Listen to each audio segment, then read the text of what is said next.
Indonesia, sebuah negeri yang dibangun di atas fondasi keberagaman, semangat gotong royong, dan kekayaan alam yang melimpah, menyimpan potensi luar biasa untuk menjadi kekuatan besar di panggung dunia. Namun, ada satu hal yang terus menjadi batu sandungan dalam perjalanan panjang bangsa ini menuju kemakmuran dan keadilan. Korupsi. Praktik korupsi telah mengakar begitu dalam, menggerogoti sendi-sendi kehidupan bangsa dan negara, merusak kepercayaan rakyat terhadap pemerintah, dan memperlambat laju pembangunan yang seharusnya membawa kesejahteraan bagi semua. Dalam situasi ini, muncul satu pertanyaan besar yang mengusik benak banyak orang. Mungkinkah Indonesia benar-benar bebas dari korupsi? Ataukah itu hanyalah utopia atau terlalu indah untuk menjadi kenyataan? Untuk menjawab pertanyaan ini, kita perlu menyelami akar masalahnya, memahami tantangan yang ada, dan membayangkan masa depan yang bisa kita ciptakan bersama jika kita bersedia berjuang tanpa henti melawan korupsi. Jejak korupsi dalam sejarah Indonesia, dari kolonialisme hingga reformasi, korupsi di Indonesia bukanlah fenomena modern. Akar-akar masalah ini sudah menjalar jauh ke belakang, mengikuti perjalanan panjang bangsa ini dari masa penjajahan hingga era kemerdekaan. Mari kita lihat bagaimana korupsi berkembang dari waktu ke waktu.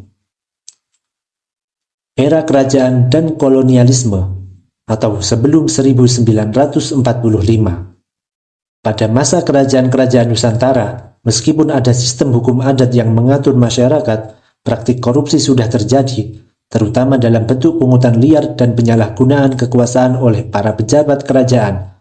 Ketika Belanda mulai menjajah Indonesia, korupsi semakin meluas. Sistem kultur stersil atau tanam paksa pada abad ke-19 adalah contoh nyata eksploitasi yang merugikan rakyat demi kepentingan segelintir elit kolonial. Para pejabat pribumi yang diberi wewenang untuk mengumpulkan hasil bumi seringkali menyalahgunakan kekuasaannya untuk memperkaya diri sendiri, menciptakan budaya korupsi yang mengakar dalam birokrasi. Masa Orde Lama, 1945 hingga 1966. Setelah Indonesia merdeka, semangat nasionalisme yang menggelora sayangnya tidak diiringi dengan sistem pemerintahan yang bersih. Di era Soekarno, korupsi mulai merajalela di tubuh birokrasi yang belum matang. Ketiadaan pengawasan yang ketat di bawah ketidakstabilan politik dan ekonomi membuka celah bagi praktik-praktik korup yang merugikan negara. Pada 1960, Presiden Soekarno membentuk Panitia Retolling Aparatur Negara, atau disingkat PARAN, untuk memberantas korupsi. Tetapi lembaga ini tidak mampu berbuat banyak karena keterbatasan wewenang dan kuatnya kepentingan politik di balik layar. Masa Orde Baru, 1966 hingga 1998. Di bawah kepemimpinan Soeharto, korupsi menjadi lebih terstruktur dan mengakar lebih dalam. Istilah korupsi, kolusi, dan nepotisme atau KKN menjadi ciri khas rezim ini. Soeharto membangun kekuasaan dengan sistem patronase, di mana loyalitas lebih diutamakan daripada integritas. Pejabat yang setia pada rezim diberi kebebasan untuk mengelola proyek-proyek besar, seringkali dengan memanipulasi anggaran negara demi keuntungan pribadi.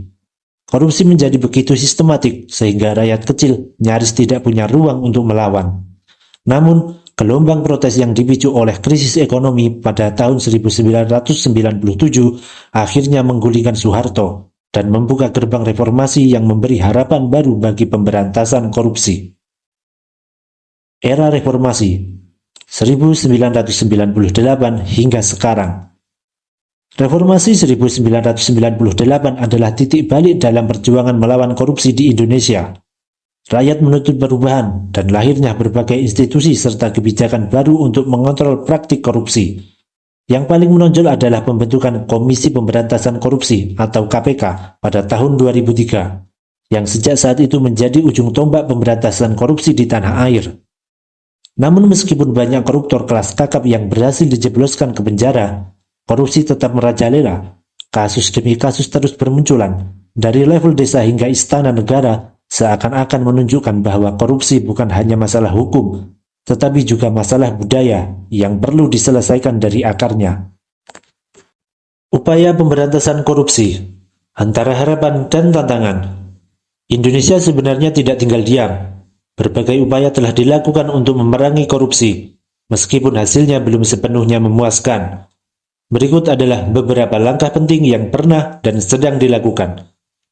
1. Pembentukan KPK 2003. Lembaga independen yang diberi wewenang besar untuk menyelidiki, menangkap, dan mengadili kasus korupsi. KPK telah berhasil mengungkap banyak kasus besar, termasuk yang melibatkan pejabat tinggi dan anggota DPR.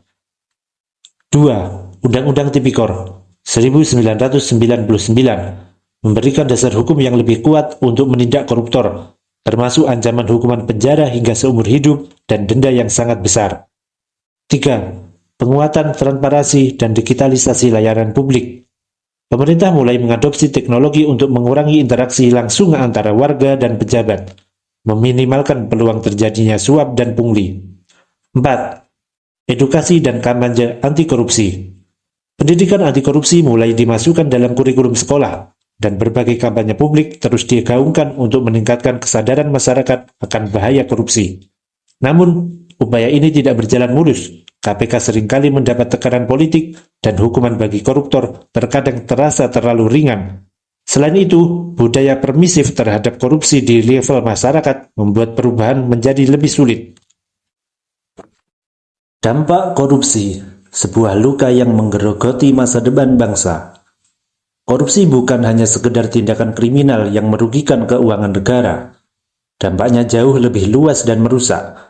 Ketidakadilan sosial, uang yang seharusnya digunakan untuk membangun sekolah, rumah sakit, dan infrastruktur publik seringkali raib di tangan pejabat korup. Akibatnya, rakyat kecil yang paling menderita. Mereka yang hidup di daerah terpencil harus berjalan berjam-jam untuk mendapatkan layanan kesehatan, sementara anak-anak terpaksa belajar di bawah bangunan sekolah yang nyaris roboh. Ketimpangan ekonomi ini mengakibatkan kesenjangan yang semakin menganga. Segelintir orang memperkaya diri sendiri, sementara mayoritas rakyat harus berjuang keras untuk bertahan hidup. Investor asing pun enggan menanamkan modalnya karena takut terjebak dalam lingkaran birokrasi yang korup. Hancurnya kepercayaan publik. Ketika kasus korupsi terus bermunculan tanpa ada hukuman yang setimpal, kepercayaan rakyat terhadap pemerintah akan terkikis habis. Ini berbahaya, karena legitimasi negara bergantung pada sejauh mana rakyat percaya bahwa pimpinannya benar-benar bekerja untuk kepentingan mereka. Kemunduran moral dan etika. Korupsi yang merajalela menciptakan lingkungan di mana ketidakjujuran menjadi normal. Generasi muda bisa tumbuh dengan anggapan bahwa kesuksesan hanya bisa diraih lewat jalan pintas, bukan lewat kerja keras dan integritas. Ini adalah bahaya laten yang mengancam karakter bangsa di masa depan. Langkah menuju Indonesia yang bersih dari korupsi. Meski tantangan yang dihadapi begitu besar, bukan berarti Indonesia harus menyerah pada keadaan. Ada banyak cara untuk membangun masa depan yang lebih bersih dan berintegritas. 1. Penguatan penegakan hukum yang berintegritas. Penegakan hukum yang tegas dan independen adalah kunci utama dalam memberantas korupsi. Lembaga seperti KPK, Kejaksaan, dan Kepolisian harus dibebaskan dari intervensi politik, diberi wewenang penuh untuk menindak siapa saja yang terbukti bersalah, tanpa pandang bulu. Hukuman untuk pelaku korupsi juga harus lebih berat, termasuk penyitaan aset dan larangan seumur hidup untuk memegang jabatan publik. 2. Transparansi dan digitalisasi birokrasi. Proses administrasi yang panjang dan berbelit menjadi celah sumber bagi praktik suap dan pungli. Digitalisasi layanan publik dapat meminimalkan interaksi langsung antara warga dan pejabat, mengurangi peluang terjadinya korupsi. Selain itu, anggaran negara harus dipublikasikan secara terbuka agar rakyat bisa ikut mengawasi penggunaannya. 3. Pendidikan anti korupsi sejak dini. Perubahan mentalitas hanya bisa terjadi jika pendidikan anti korupsi ditanamkan sejak usia dini. Anak-anak harus diajarkan pentingnya kejujuran, tanggung jawab, dan keberanian untuk melawan ketidakadilan. Kurikulum sekolah bisa mencakup simulasi kasus korupsi dan cara-cara mencegahnya, agar mereka tumbuh menjadi generasi yang sadar akan bahaya laten korupsi. 4. Partisipasi aktif masyarakat dan media perang melawan korupsi tidak bisa hanya dibebankan pada pemerintah atau aparat penegak hukum. Rakyat harus berani bersuara dan melaporkan tindakan korupsi yang mereka saksikan, tanpa rasa takut akan intimidasi. Media massa dan media sosial bisa menjadi alat yang sangat efektif untuk mengawasi para pemimpin dan membangun kesadaran kolektif akan pentingnya integritas antara mimpi dan kenyataan. Harapan untuk masa depan. Indonesia tanpa korupsi mungkin terdengar seperti mimpi yang terlalu muluk, tetapi sejarah telah membuktikan bahwa perubahan besar selalu dimulai dari mimpi-mimpi yang tampak mustahil. Negara-negara yang dulu dilanda korupsi parah seperti Singapura dan Georgia mampu bangkit menjadi contoh keberhasilan pemberantasan korupsi berkat komitmen kuat dari seluruh elemen masyarakat. Pertanyaannya sekarang bukan lagi apakah Indonesia bisa bebas dari korupsi, melainkan seberapa besar kita bersedia berjuang untuk mewujudkannya. Jika pemerintah berkomitmen untuk memperkuat hukum dan birokrasi yang bersih, jika masyarakat yang tidak lagi toleran terhadap praktik korupsi sekecil apapun, dan jika generasi muda bersedia menjadi agen perubahan yang berani melawan arus kebiasaan buruk, maka Indonesia tanpa korupsi bukan lagi sekedar utopia. Ia akan menjadi kenyataan yang bisa kita wariskan untuk anak cucu kita.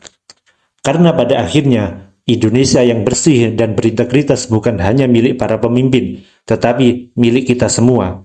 Dan masa depan yang lebih cerah selalu layak untuk diperjuangkan, tidak peduli seberapa berat jalannya. Antara utopia dan kenyataan. Jadi, apakah Indonesia tanpa korupsi hanya utopia? Jawabannya bergantung pada seberapa besar tekad kolektif kita untuk berubah. Perubahan memang tidak bisa terjadi dalam semalam. Ini adalah perjalanan panjang yang mungkin membutuhkan generasi demi generasi untuk menyelesaikannya. Tapi selama masih ada orang-orang yang berani bermimpi dan berjuang, harapan itu akan selalu menyala. Indonesia tanpa korupsi bukan sekedar ilusi. Ia adalah kenyataan yang bisa diraih jika kita mau bersatu, bekerja keras, dan tidak pernah berhenti melawan ketidakadilan. Karena pada akhirnya, sebuah bangsa besar tidak dinilai dari kekayaan alamnya, melainkan dari seberapa jujur dan adil ia memperlakukan rakyatnya.